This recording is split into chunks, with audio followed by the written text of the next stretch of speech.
Pater Cus te Diminium, Pater Cruz Dominisus.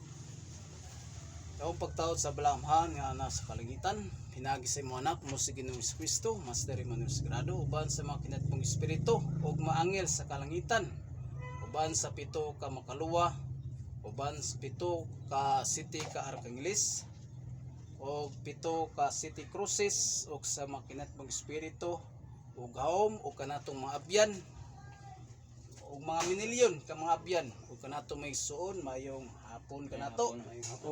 Ug aniya usab kita nga nagtuman usab sa magimbuaton sa pagtulunan sa Sagado ko Senior, ug kanunay kita magpasalamat sa Ginoo.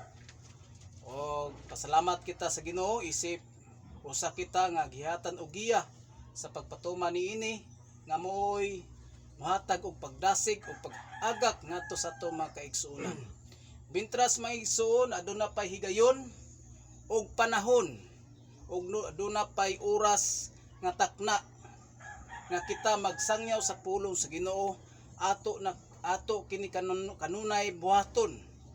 Kay moabot ang panahon nga wala nay mga teknolohiya, mga makinaryas ning kalibutan, kay dili na kini mo siga og moandar. Pinagi sa atong pagsangyaw sa pulong sa Ginoo maigsoon aduna pa kitay higayon.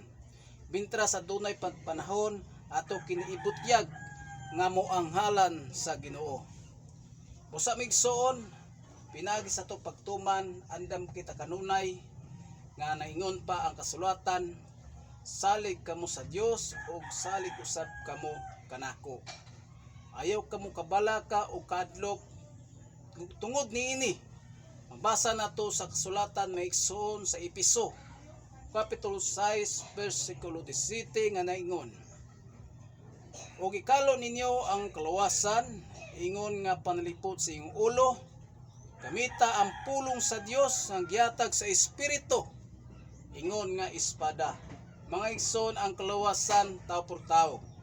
Busa andam kita o gamiton ta ang pulong sa Ginoo nga maoy makaluwas nga ni kanato.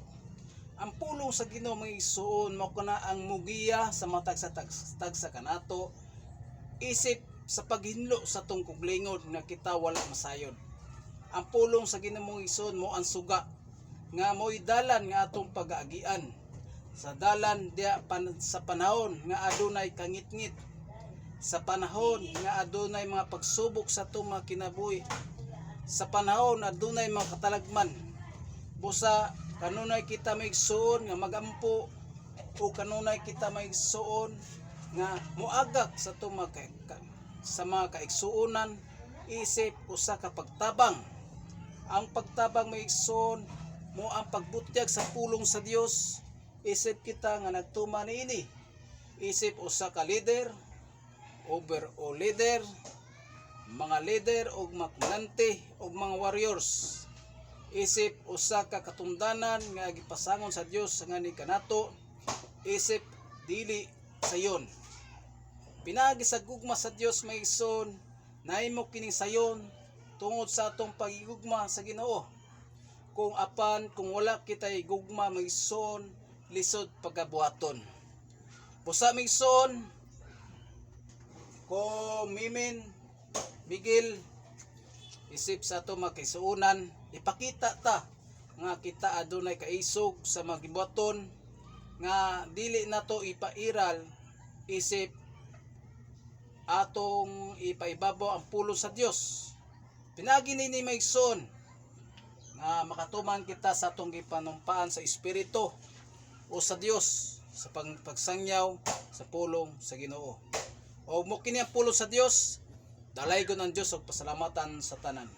Himaya sa Man, sa Anak ug sa Espiritu Santo.